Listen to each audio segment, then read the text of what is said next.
नमस्कार दोस्तों, एक बार फिर से आप सभी का स्वागत है knowledge from RP YouTube channel में। और आज हम आपके लिए लाए हैं 20 अगस्त 2020 की करंट अफेयर्स की वीडियो। तो देखते हैं आज के कुछ महत्वपूर्ण क्वेश्चंस को। तो पहला क्वेश्चन है, विश्व फोटोग्राफी दिवस वर्ल्ड फोटोग्राफी डे निम्न में से किस दिन मनाया जाता है?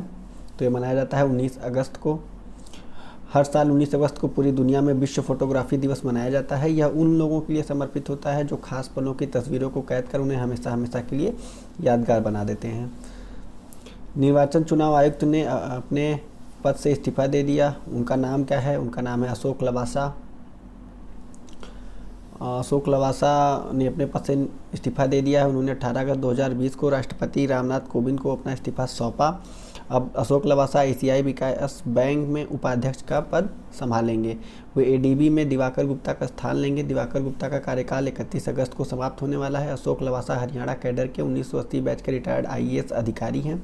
अशोक लवासा के पास ऑस्ट्रेलिया में दक्षिणी क्रॉस विश्वविद्यालय से एमबीए की डिग्री और मद्रास विश्वविद्यालय से रक्षा एवं सामरिक अध्ययन में एमफिल की डिग्री है।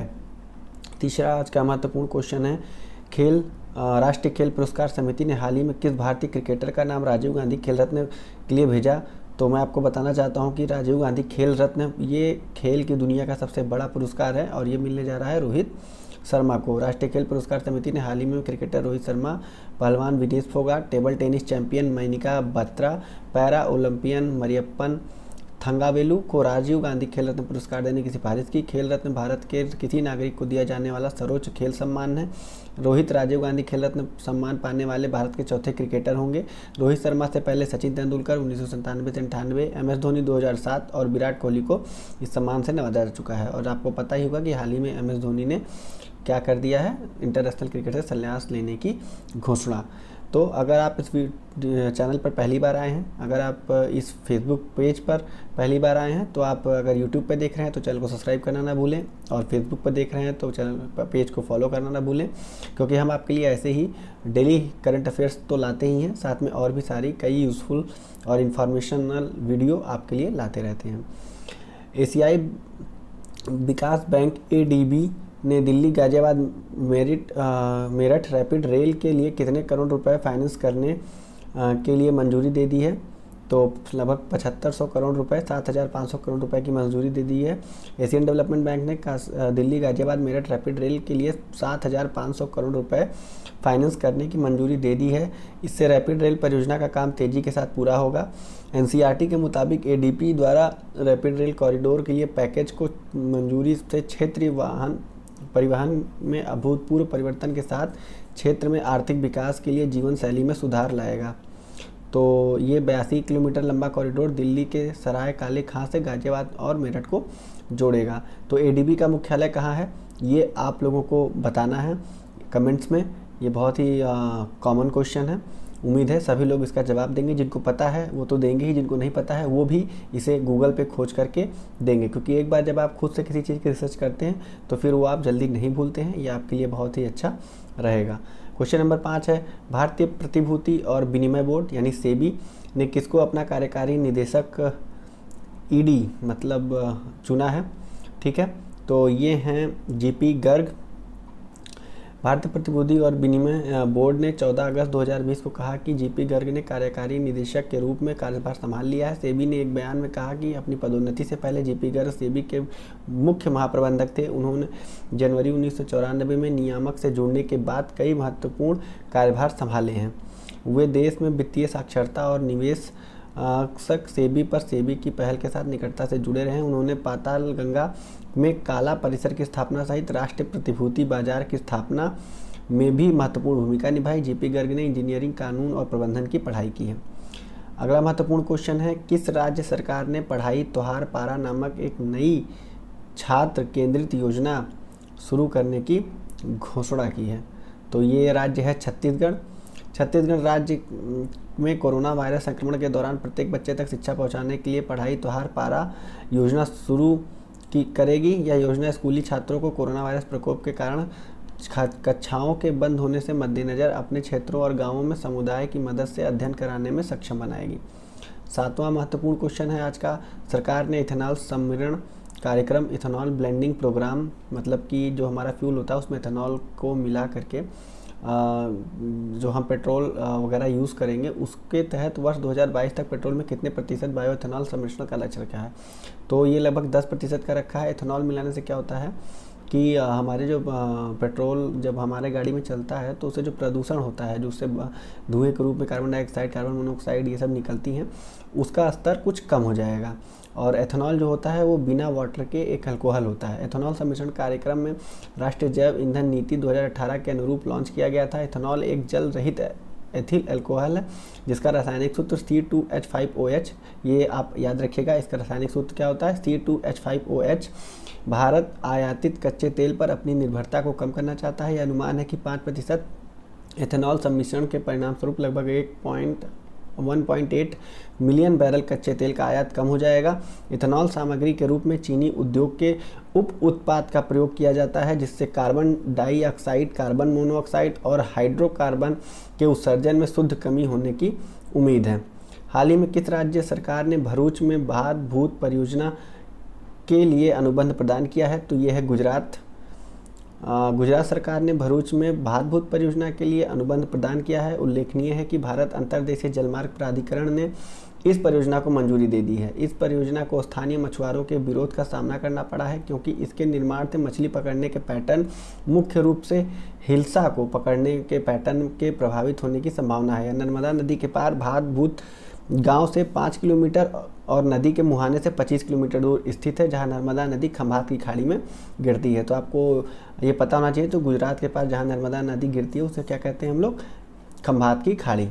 विश्व मानवता दिवस, वर्ल्ड ह्यूमैनिटेरियन डे, निम्न में से किस दिन मनाया जाता है? तो ये मनाया जाता है 19 अगस्त को। 19 अगस्त को प्रत्येक वर्ष विश्व मानवता दिवस के रूप में मनाया जाता है। यह दिवस उन लोगों के लिए समर्पित है जो मानवता के लिए कार्य करते हैं तथा इनके लिए उन्होंने अपने प्राणों की आहुति दी है। अगला महत्वपूर्ण क्वेश्चन है, अरुण 3 जल विद्युत परियोजना के निर्माण में भारत निम्नलिखित में से किस देश की सहायता कर रही है? तो जैसा कि आजकल थोड़ा न्यूज़ में भी छाया हुआ है, नेपाल, क्योंकि हाल ही में इसने अपना एक गलत मैप भी प्रदर्शित किया है जो कि विवादास्पद है, जिसमें उसने कई भारत की टेरिटरियों को अपनी टेरिटरी दिखा दिया है। और साथ में भगवान राम को लेकर भी वहाँ के जो KP शर्मा ओली जी हैं वो अंड बंड बयान दे रहे हैं, जैसे कि अयोध्या नेपाल में है, राम नेपाल में पैदा हुए हैं, ऐसा वैसा। तो ये काफ़ी मतलब विवादास्पद है, लेकिन फिर भी अरुण 3 नामक एक जल विद्युत परियोजना है जो कि भारत की मदद से नेपाल में बनाया जा रहा है, जिससे नेपाल में रोशनी होगी, वहाँ बिजली होगी। तो भारत अपना कर्तव्य तो ईमानदारी से निभा रहा है, लेकिन नेपाल जो है चीन के इन्फ्लुएंस में आकर उल्टे सीधे कदम बढ़ा रहा है। तो भारत अरुण 3 जल विद्युत परियोजना के निर्माण में नेपाल की सहायता कर रहा है। बता दें कि अरुण 3 नेपाल की सबसे बड़ी पन बिजली परियोजना है और इसे भारत की सहायता से बनाया जा रहा है। परियोजना की शुरुआत नेपाल सरकार ने 1992 में की थी। इस परियोजना के निर्माण को 5 भारतीय बैंक, भारतीय state bank, Punjab national bank, axis bank और UBI और 2 नेपाली बैंक, एवरेस्ट बैंक और नबील बैंक ने इसके निर्माण के लिए ऋण देने का वादा किया है। यह 900 मेगावाट की उत्पादन क्षमता के साथ एक निर्यातोन्मुख परियोजना है। तो आप नेपाल के जो भी आजकल इंसिडेंट हुए हैं उसके बारे में क्या सोचते हैं, उसके बारे में कमेंट बॉक्स में बता सकते हैं। 11, हाल ही में किसने गाय की घी के बिस्किट लॉन्च करने की घोषणा की है? तो आप लोगों को पतंजलि लग रहा होगा, क्योंकि ये गाय के मूत्र का फिनाइल भी बनाकर बेचती है, बट गाय के घी का बिस्किट लॉन्च करने वाली है मदर डेयरी। हाल ही में बायोफार्मा विश्लेषण केंद्र का उद्घाटन कहाँ हुआ? तो ये पुणे में हुआ है। हाल ही में किस बैंक ने सशस्त्र बलों के जवानों के लिए सौर्य KGC कार्ड लॉन्च किया है? देखिए, इससे पहले SBI ने सौर्य कार्ड पहले ही लॉन्च कर रखा है सशस्त्र बलों के जवानों के लिए, लेकिन ये सशस्त्र बलों के लिए जो सौर्य कार्ड लॉन्च किया गया है KGC, ये ICICI बैंक द्वारा HDFC बैंक के द्वारा किया गया है। HDFC ही सही होगा। हाल ही में किस देश ने भारत में नवाचार चुनौती कोष शुरू किया है? तो ये शुरू किया है ब्रिटेन ने। हाल ही में ब्रिक्स एंट्री वर्किंग ग्रुप में चौथी बैठक की अध्यक्षता किसने की है? तो ब्रिक्स जो है ये 5 देशों का समूह है, जैसे BRICS, B से ब्राज़ील, R से रसिया, I से इंडिया, C से चाइना और S से साउथ अफ्रीका।